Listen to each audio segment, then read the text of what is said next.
Tim forensik RS Bayangkara Pusdik Sabara Porong telah menerima 310 potongan tubuh korban mutilasi yang bernama Tiara Angelina Saraswati, 25. Korban dimutilasi oleh pacarnya sendiri, Alfi Maulana, 24. Hari Sabtu kami menerima sekitar 63 potongan tubuh manusia berupa jaringan otot, lemak, kulit kepala, dan rambut. Minggu kami terima 239 kepingan tulang, termasuk 8 potongan tulang paha kanan dan kiri, serta 22 gigi. Senin ini kami terima potongan tulang belakang, ujar Kepala Rumah Sakit Bayangkara Pusdik Sabara Porong Kompol Dr. Zaid. Menurut Zaid, tidak semua bagian tubuh Tiara telah ditemukan. Dia menyebutkan masih banyak bagian tubuh korban yang masih hilang seperti pergelangan kaki kanan dan telapak tangan kiri. Mutilasi adalah proses atau tindakan memotong-motong tubuh manusia atau hewan. Istilah ini seringkali digunakan dalam konteks kejahatan, di mana pelakunya memotong-motong tubuh korban yang sudah meninggal untuk berbagai motif, seperti menghilangkan jejak, menyembunyikan identitas korban, atau melampiaskan amarah dan kebencian.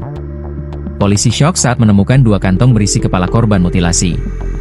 Kapolres Mojokerto AKBP Ihram Kustarto mengaku, selama 20 tahun menjadi polisi baru kali ini ia melihat kasus sadis seperti yang dilakukan Alfi.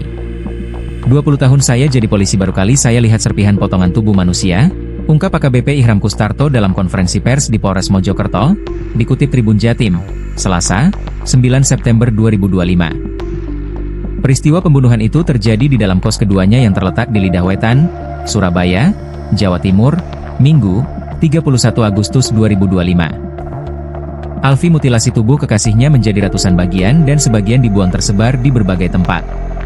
Akan tetapi, ada beberapa bagian tubuh yang masih tersimpan di dalam rumah kosnya, termasuk kepala korban.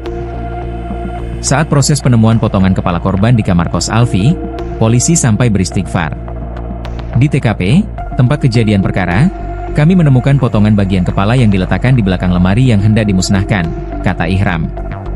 Momen tersebut terjadi saat tersangka dieksekusi dalam kamar mandi indekos di Lakasantri, Surabaya, Jawa Timur pada Minggu, 7 September 2025, dini hari. Dari video yang beredar, Alfi menyimpan potongan tubuh bagian kepala dalam plastik resek hitam. Ada 2 kantong yang disimpan di bagian bawah lemari. Ini mata ini, kata polisi saat menemukan plastik pertama. Bahkan polisi pun sampai nyebut ketika menemukan 1 plastik lain. Astagfirullah, la ilaha illallah Muhammadar Rasulullah, ucap polisi mengangkat plastik hitam berisi kepala.